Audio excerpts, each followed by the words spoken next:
Ladies and gentlemen, brace for a dramatic love story. Princess Yueyang and Gao Jianli's passion erupts like a volcano as Ju's capital nears showdown. You broke my leg. No, I meant you shattered my foot. The little red stars on the white cloth are his innocent evidence of doom. Having tasted the princess, he is now obsessed, but the scholar within tells him he must face death. Honestly, before I kick the bucket, I got to deliver this death note to you. Better think twice. Marrying a husband wannabe king is no joke. Just hand it over to Dad. Gao Jianli turns to face death, but Yueyang stands up like she got zapped by lightning, fearless and ready. Yueyang, stand tall. Yueyang stumbles out of the palace with a grand adventure.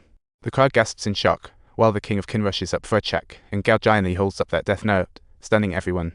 The King of Qin is fuming, nearly tearing his ears off, personally diving into a pile of dirt to vent his frustration. He verbally abuses the princess he deeply loves and causes the general to feel humiliated, realizing he's actually fallen right into Gao Jianli's trap. Oh, how endearingly foolish. Yueyang has fallen for Gao Jianli, tossing aside her fiancé like yesterday's newspaper, and boldly declares she's off to love with him. Everyone wants to punish Gao Jianli, but the king's "I won't do it" attitude is absurd. Observing the king's coolness, everyone strikes. But when he stands up, he continues to ramble nonsense, even saving Gao Jianli is just temporary. Yet he's always lost in the rumors, and now Gao Jianli is tagged as a rebel. What a spectacular turn of events. I can almost hear some warmth in this at the ritual. They yank Gao Jianli out of the silver room, producing some stunning melodies. The officials are entranced, losing all intentions of murder, truly a song of despair. At this moment, Yueyang's heart has been utterly conquered by Gao Jianli's charm. It's a love fest.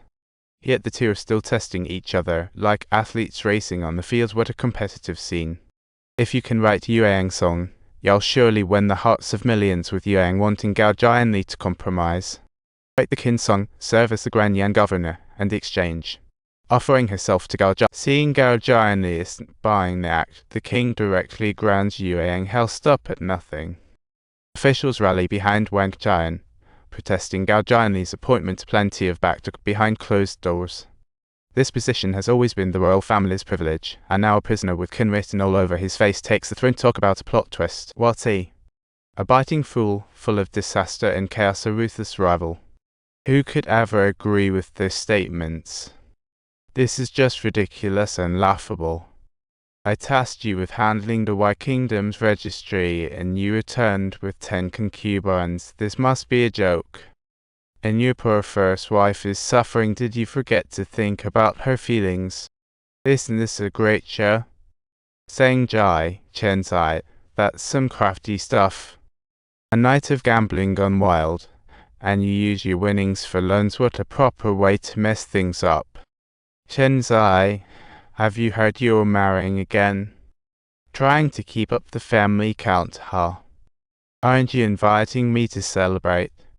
It's just a minor thing, I wouldn't dare overlook it. What's the use of getting married? Ultimately, it just means one more mouth to feed. Besides you never being stingy, Chen Wang has no time for public affairs. Wow, you're sleeping with some side characters. This is truly a joke, but I really don't want to add any more spice. Let me offer you a once-in-a-lifetime chance to feed 600 dragons in the EC. I'd be the best fit for that, especially with the Kai Kingdom sword still hanging in the air. The 31st former king of the Qin Empire hasn't even closed his eyes yet, and the blood of 550 years is still fresh. Our elite scholars and generals are starting to mimic the greed and chaos of the Six Kingdoms. What an ironic twist of history. The King of Qin no longer pretends, shaking off all the court officials. Making Gao Jianli write love poems is definitely an uphill battle. After settling matters with the court officials, he then goes to seek out Gao Jianli, presenting him with a choice among 1,000 young maidens. However, no matter how much he tries to persuade, Gao Jianli resolutely refuses to yield. The atmosphere is filled with intense tension. Having no luck with the king, Gao Jianli seeks help from Wang Ben, but before he speaks, Wang cuts the rope and takes up the turtle's tail to cut loose Gao Jianli. While the King of Qin attacks, he seizes the opportunity. He's grasping the loophole with precision. The number of self-surrenders is pouring in, yet Gao Jianli still comes to plead for mercy. The King of Qin puts on airs, while generals on the ground are scrambling all over each other.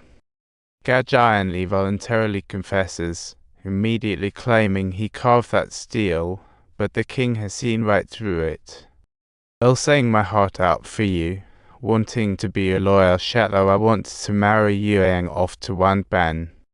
Just issue the order to stop the slaughter, and the Kai kingdom will be restored. The Wang family's army will return home.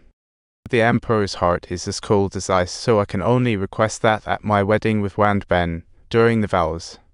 To spice up our wedding, as the Qin Empire unifies, how dramatic this becomes. In the ancestral temple of the Qin kingdom, an intimate scene unfolds again, while workers kneel nearby, terrified of interrupting this drama. The emperor wished to chop him into 28 pieces, sword down, only to shatter the family lock, not the lock he thought.